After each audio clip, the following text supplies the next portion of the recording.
Our next respondent is Professor right here in UBC. Please join his bio is on the program. Please join me in welcoming Dr. Richard Mathias.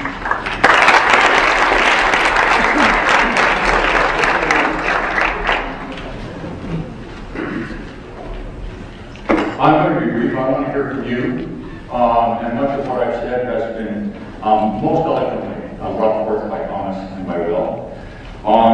I'm not a PhD, I'm sort of I could never manage to write more than 3 words at a time, so I'm an envy. And not only can I write short things, you can't read them.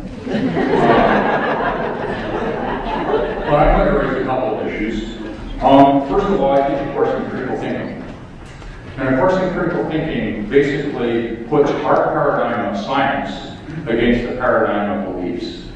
And if there's one thing that the course in critical thinking should teach us, it's that when the evidence changes, we must change. And if we don't do that, then we're working on a different paradigm.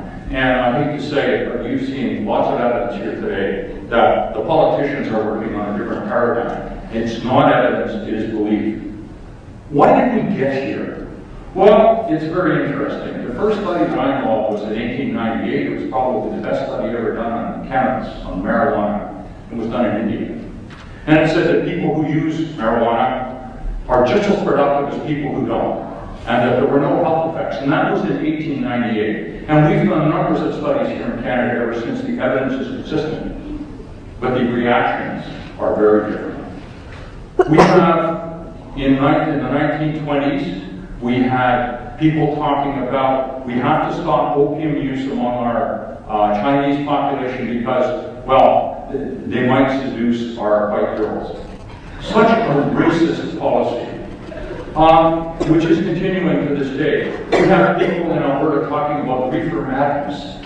Reefer madness doesn't exist. So we have a policy which is based on a moral grounding, and the 1961 UN Declaration, the Single Convention, says that addictions are evil. Drugs aren't evil. Drugs are neutral. But addictions are evil. And evil is a moral decision to be made. And we are still working with this view that many people see not only drugs as evil, but as people who use them as evil. And evil people have no human rights. Good example is the International Narcotics Control Board that Thomas referred to. He said, we have to stop the indigenous people of the Andes from using coca leaves and making their tea. This million people who've been doing this for 1,000 years or more, we have to stop it. Why do we have to stop it? There's no harms attached to it. Because my regulations say this is evil. You can't do it. Why do we fight against using crack mouthpieces to prevent the transmission of hepatitis C? Our users in this country have a right. They have a right to health. We have a charter of human rights. How can this person, how can that person, how can Clement say, but if you use drugs, you have no rights. If you use drugs, it's okay if you die. It's okay if you get HIV and hepatitis C. Well, I can't really answer that for you because I'm a member of the Health Officers Council of British Columbia. And we have produced a paper. We have to have something to try to replace what is there. And we produced a paper called the Public Health Framework for Psychoactive Drugs, which includes all the psychoactive drugs. It's as best as we can do it evidence-based. It's different for every drug because every drug has a different ratio of benefits and risks. And if you want to take this further, I would suggest that it's a paper that may be worth your attention in reading. I expect you to read that paper and to march on all of it. I grew up in the 60s when the Vietnam War was on. And we marched. And we protested. And if we don't march and we protest, we will never be able to help our brothers and sisters who are drug users and that much smaller group of drug users who are addicted and dependent. Who's going to fight us? Well, there are people who will fight us on moral grounds, and that's perfectly acceptable. There will be people who fight us because they think their jobs are at risk, and that's the RCMP and prison guards and a large number of other people. But the tough one is people who are making a profit on the drug trade do not want it to change.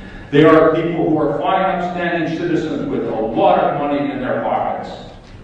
And they're going to go to Tony Kwan. And they're going to say, Tony, how much money do you need for your next campaign? What can we do to help you out? And until we look at this like we had to look at the tobacco companies back in the 70s and 80s, and we finally had to say, you can't do this anymore.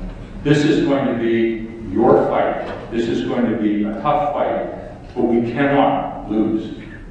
On to Ottawa.